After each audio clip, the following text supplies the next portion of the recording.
What's going on YouTube? Welcome to episode 184 of the U.S.S. Enterprise D tutorial.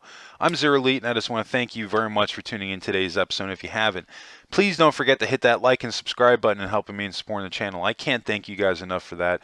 New subscribers, don't forget to hit or join the Discord. I'll have a link in the description below. Today we've got a little bit of a longer one, 27 minutes, but I have been waiting. It's kind of crazy. Like, I almost built the Enterprise D just so I can build this room. I have been waiting patiently to show you guys this room, and I'm super excited. Today we are building out an actual activated holodeck, and we're going to be focusing on one of the beloved episodes from TNG, The Big Goodbye. I always really enjoyed when they went into the holodeck on the show. I thought it was some of the things that they were able to do was very creative. And I always enjoyed the Dixon Hill episodes. And when they brought in Moriarty and everything, it was just fantastic. So that's really what we're going to be building out today. We're going to be making like a nice 1930s looking city. And to get our placement, we've already gone over this because I remember I did talk about leaving this room empty because this is where our holodeck was going to be. But for those of you that need your refresher, so right now, if you're standing in your ship and you're looking forward, we're on our entertainment deck and we're on the right side. So we're on the right side back. This is where we're going to build that out. Now, there's a reason I'm doing it over in the corner here because we need as much room as we possibly can. So without further ado, let's kick back, relax, and we're going to jump right into this thing. And you know, it's kind of crazy. I actually built this room out twice. I built it on the actual crew deck. This was before I had established out my decks and made it a little bit more organized. And I had built out this little city that I made, and I came back and I decided, like, I don't like how it looks and I don't like where it's at. And believe it or not, this was the room that made me organize everything on my ship other than getting lost. Those were the two main factors on why I actually categorized my ship by deck and why I should have things together in certain areas. It made a lot more sense to do it that way. So, I mean, it doesn't look like we have a lot of room to work with here, but we've got more room than you think. So I think what we're going to do here, because we need as much room as we can possibly get, this one built out holodeck right next to it, we're going to have to unfortunately delete this one. But we made a ton of these when we were actually making the holodeck itself. I think we made 4 of them. So you've got 3 other ones, 3 other non-activated holodecks that you can use to show people. So don't worry about getting rid of just this one, but we need it so that we have the maximum amount of space that we possibly can to build out our city. So that's why just a moment ago I went on into the corridor and I just sealed off the room from the actual corridor itself, because as far as from your corridor, this is going to be another holodeck room. But you won't be able to tell that when this is all, I mean, you won't be able to tell the difference when all this is said and done.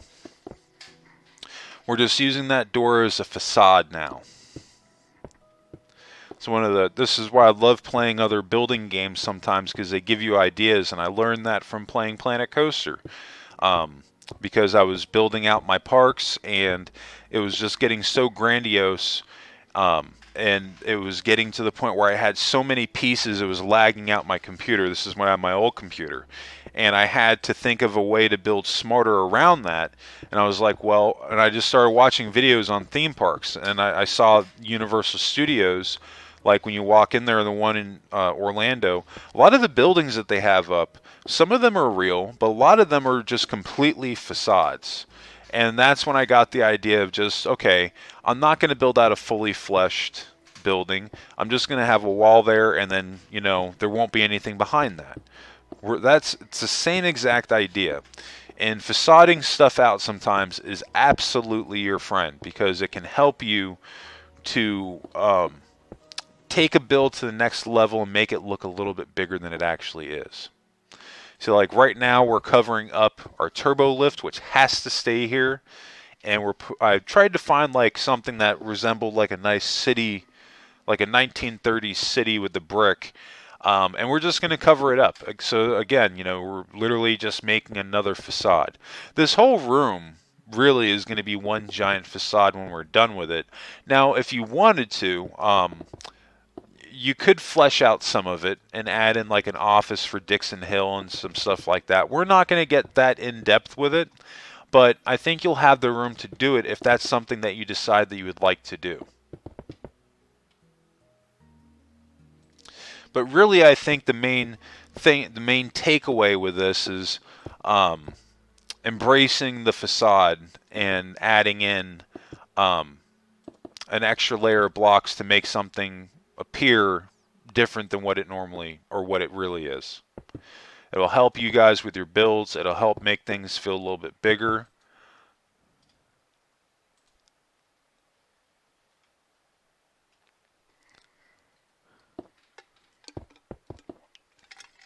All right, so we have our roof in place.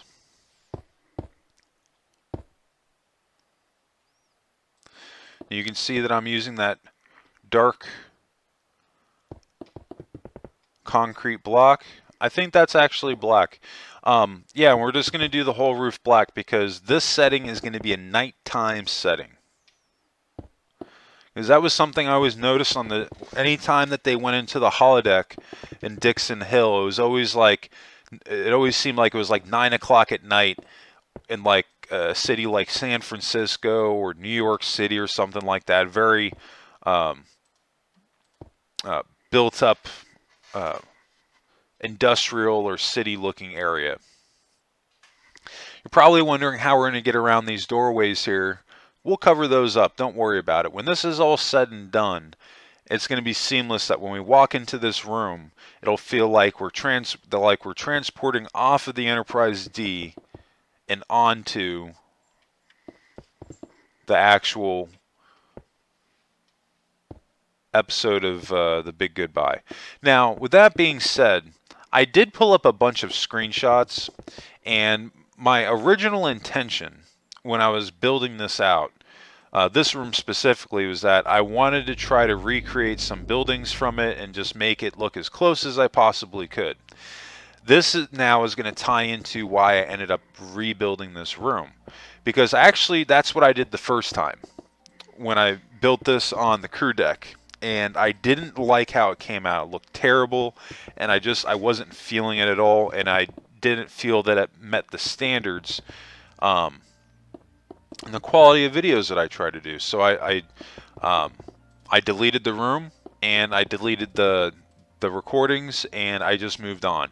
I've actually never done that before. I usually always try to save a build and work with it, but that is honestly, there's a first time for everything. That's the first time I've actually recorded content and hated it and just completely deleted it and redid it. And to be honest with you, I'm glad that I did, because what I was able to do here came out so much better. So this part is important here. You can see I'm closing off my doorways, and we can't delete those, but we are going to delete the access because we don't need it. We just need to make sure that we're not deleting anything that's coming into the corridor itself. Anything else, though, that's going around these little doorway entry points is fair game. We're going to take advantage of that, and this is going to become a building, basically.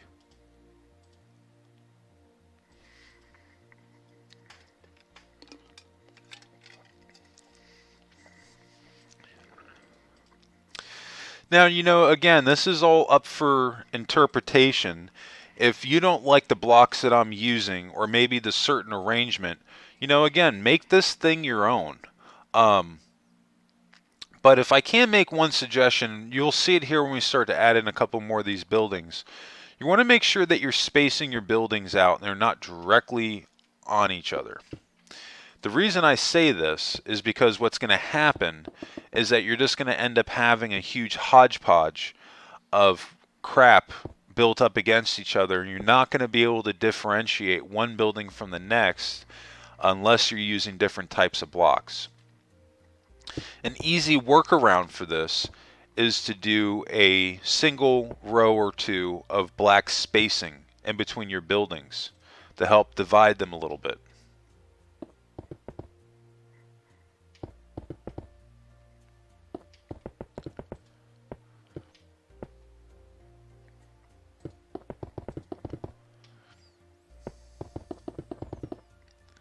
And we'll get into that a little bit more in here in a minute, but right now I just want to get this wall up.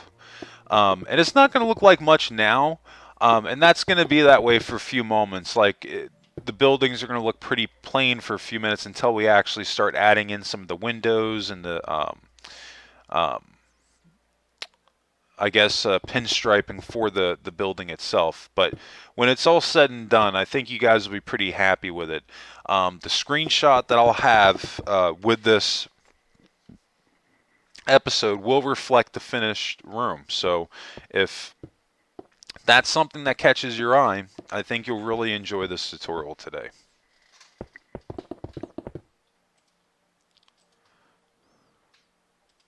Yeah, and you can see too here, I want to pause it just for a second. You can see I didn't take this building going all the way up to the top. I brought it down one, and then I added a row of black concrete going across the top. So this way it matches our nighttime setting, and you can't even tell looking down from the ground.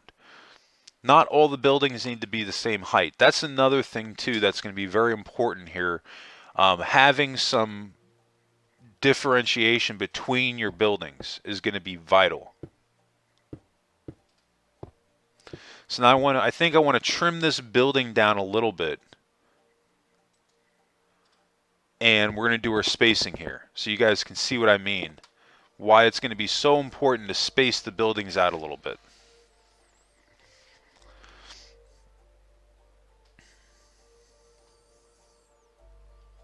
You're probably thinking, looking at that curve, like this is going to be tight to get this in here, and you're right, it will be tight, but we've got just enough room to do everything that we need to do.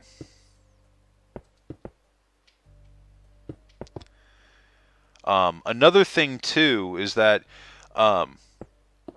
get a little bit random as far as how big your rooms are, or excuse me, how big your buildings are going to be, how big the spacing is going to be between each building. I think that, you know, in this, some of you are probably going to say like, well, that's going to break like pretty much all of your rules when you're building in Minecraft, and you're right, this is. But as I've learned from working on the deflector dish, sometimes you do have to break that rule. As far as your organization, you just have to. And it's just the way it's going to be. Like if you look at buildings in New York City, or for example, or Chicago, they're not all the same height. They're not all the same size. They're not perfectly placed on a grid. You know, there's some almost randomality to them as far as how they were placed down. And it just comes down to that, you know, when they were making that building, that's all that they were focused on. They weren't focused on having everything else match up. They just did it one at a time, and they, you know, moved on. So that's why we kind of have to approach it the same way, because we want this area to feel as much like a real city as we possibly can with the limited space that we have available.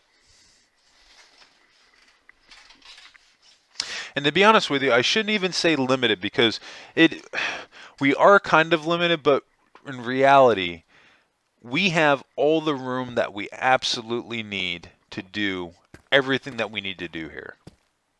We really do. And when this room's done, you guys will see exactly what I mean with that.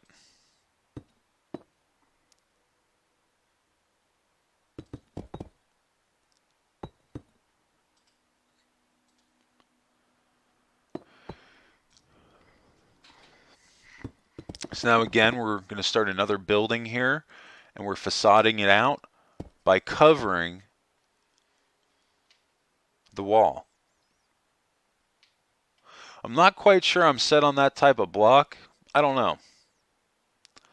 I do know that we need to get some lighting in here, because it's not super dark, but it's also not super bright either.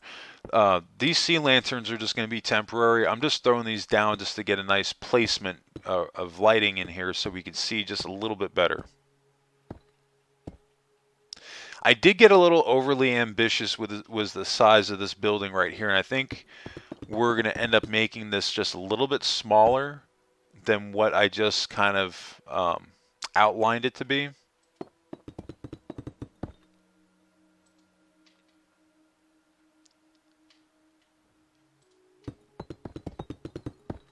All right, let's get the rest of these down, and then we'll start working on the next one. I mean, it's kind of funny because once I started, I got the base of the room kind of set up. The rest of it was kind of easy to do. This is why I always say it's so important that sometimes you just got to throw something down and see how it looks to see what else you need to do. And having that foundation is going to be vital in this part of the build and kind of tying everything together.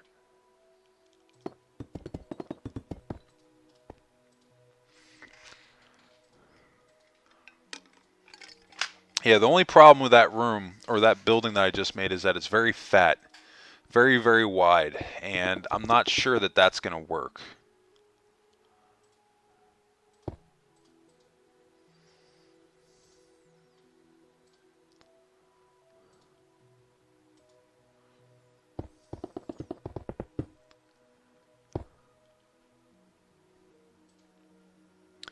All right, so we got our spacing there. And if you really wanted to, you can get creative with this. Like you can do a backdrop, like as an example over here to the left, you can just do a black wall and maybe just do a couple of rows of single blocks going up at different heights to make it look like it's tall skyscrapers from a distance. I didn't do that with this room, but that's something that you could totally do if you wanted to do it.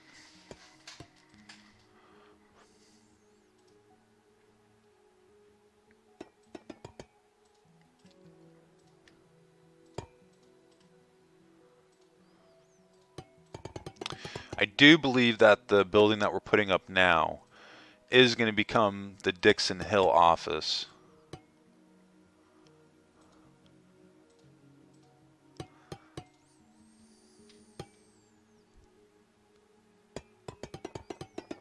And don't worry about the ceiling part of it. We'll match all that up when we get there. I just want to get this closed in, and then we'll worry about making it blend in with the rest of the room here in just a second.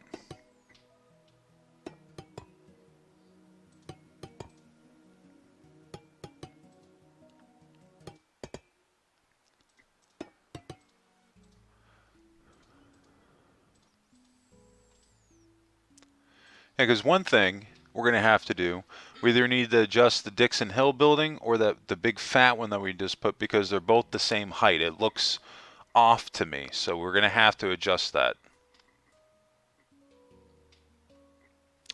But you can kind of get an idea on where this is starting to go.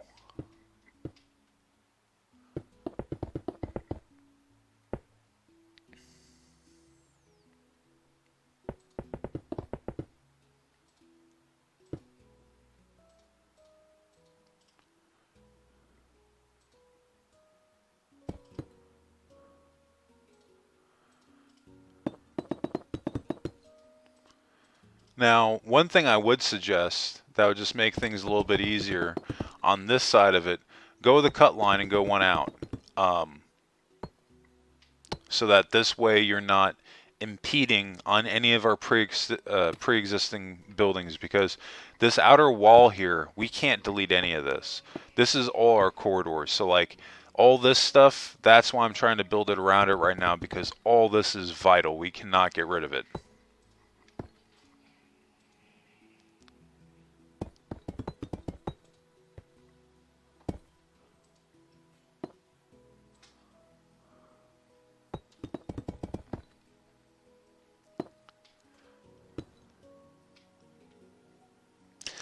While this is going, I don't know if you guys have been watching Star Trek Lower Decks, but this season has actually been has been very good. It's been pretty funny.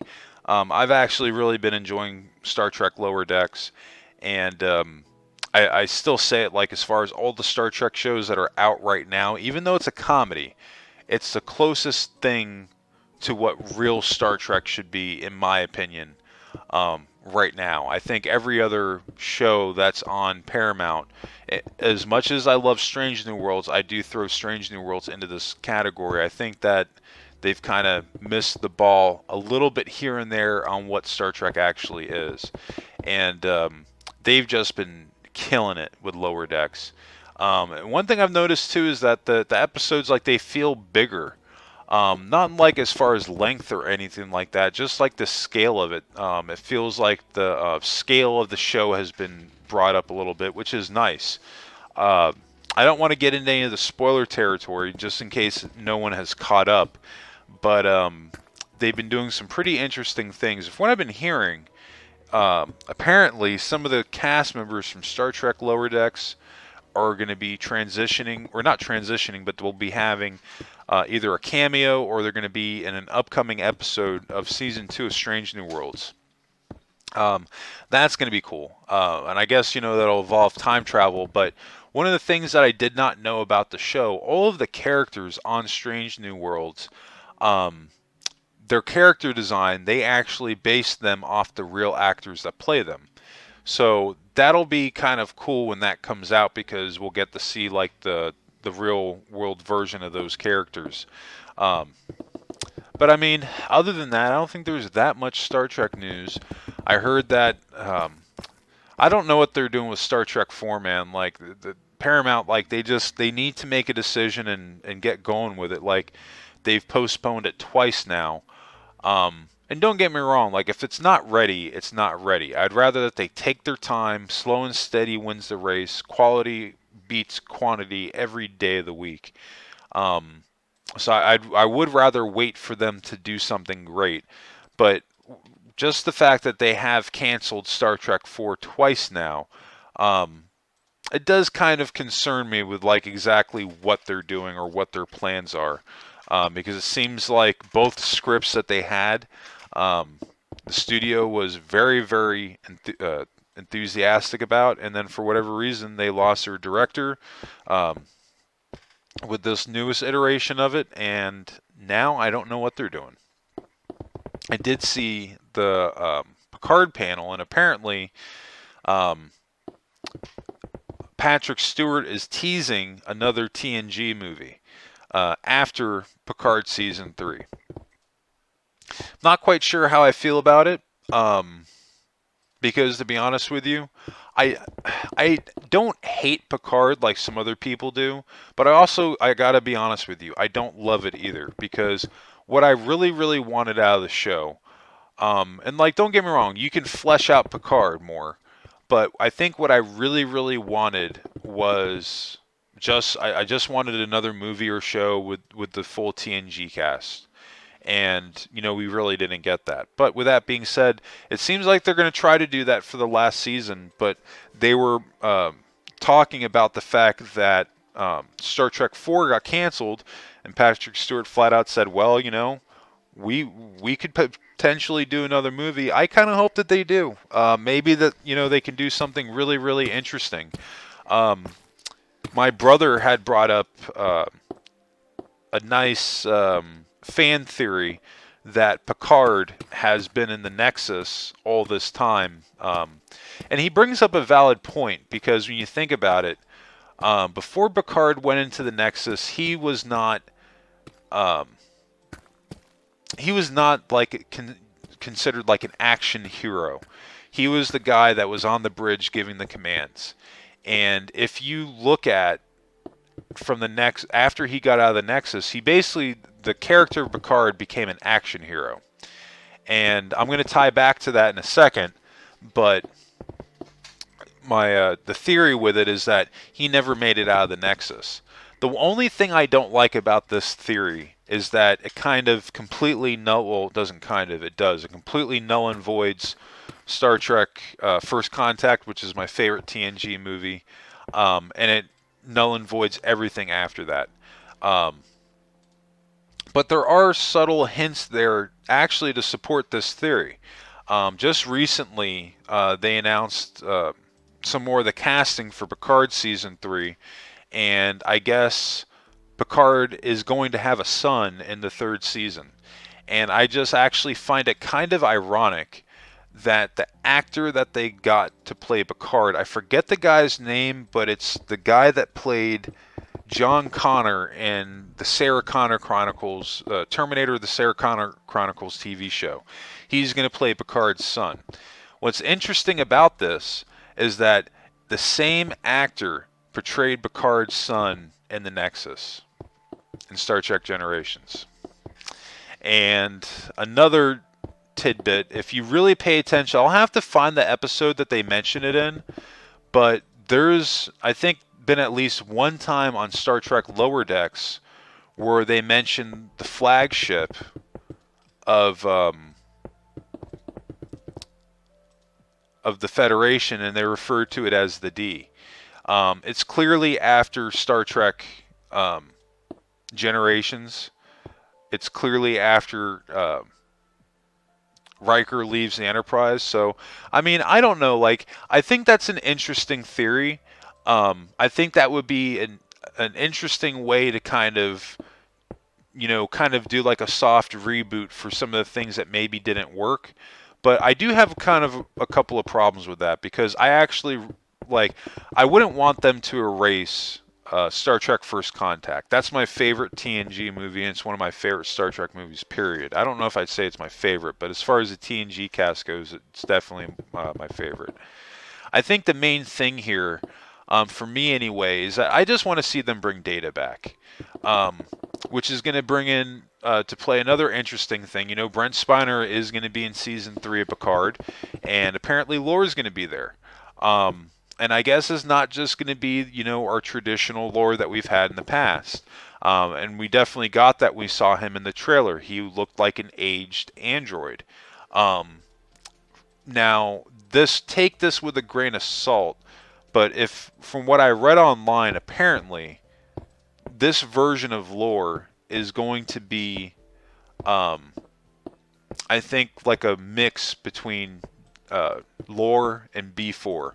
So if I had to guess on what's going to happen, I'd assume that the android colony that made Picard's body, they get a hold of Lore and B4's body, and they probably merged them together to make like a super evolved android. And I don't know. I think that could be interesting. I don't know what they're going to do with it, but I wish that they would bring Data back. And, like, I don't even know if they necessarily need to do all that fancy stuff just to make it happen. I mean, Q owes Data one. He really does. All he has to do is snap a finger and the guy's back. But I think, like, if they do end up making a TNG movie, that would be something that I would want. If they do make another one. Like, I want Data to be back, like, the whole cast. Like, I don't want any halves. I don't want, excuse the phrase, but I'm not looking to have them, go down the checklist of this, that, or whatever to make sure every single person's represented. I mean, TNG was almost perfect.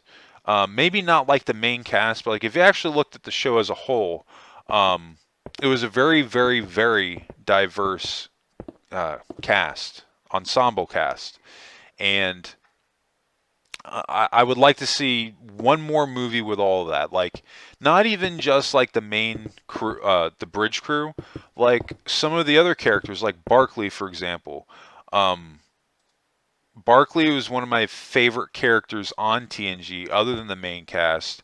And I guess the actor just either doesn't want to do it anymore, or maybe Paramount just really hasn't felt like a need to bring the character back. But I wish that they would, because I always enjoyed the episodes with him, or any time that he'd pop up in the movies, a few cameos that he had, and I think he also cameoed in Voyager. All right, I've been rambling on while we've been getting these buildings in place. So we've got a nice template to go off of. I think you can get a real good gauge of what we got going on here. Let me rewind to the point that we can stop. Yeah. But you know, this is exactly what I mean. Like we're dividing our buildings up here with the black. Now, this is all could use a little bit of work. It's not done, but the idea is here. I think by the time everything's said and done, this room's going to come out fantastic. So just stay with me on the tutorial series because hopefully I'll be able to show you guys some things here that you'll be able to transition off into other types of builds. I think that this was a really creative way of facading out a room with just not a heck of a lot of room to work with, and it ends up looking bigger than it actually is. So definitely keep an eye out for that. That episode, we'll be finishing off this room shortly, I think, in the next episode. But yeah, I think that's going to wrap us up today. I just want to thank you guys again for tuning in today's episode. And if you haven't, please don't forget to hit that like and subscribe button, helping me in supporting the channel. I can't thank you enough for that. And new subscribers, don't forget to hit notifications on so you get notified when my new videos drop. And if you have any questions regarding today's episode, be sure to drop a comment below in YouTube or in Discord. Definitely love hearing from everybody. Yeah, I think that's going to do it for us today. I just want to thank you all again for tuning in, and I hope everybody has a happy and safe weekend. And of course, what did you make today? Let me know in the comments section.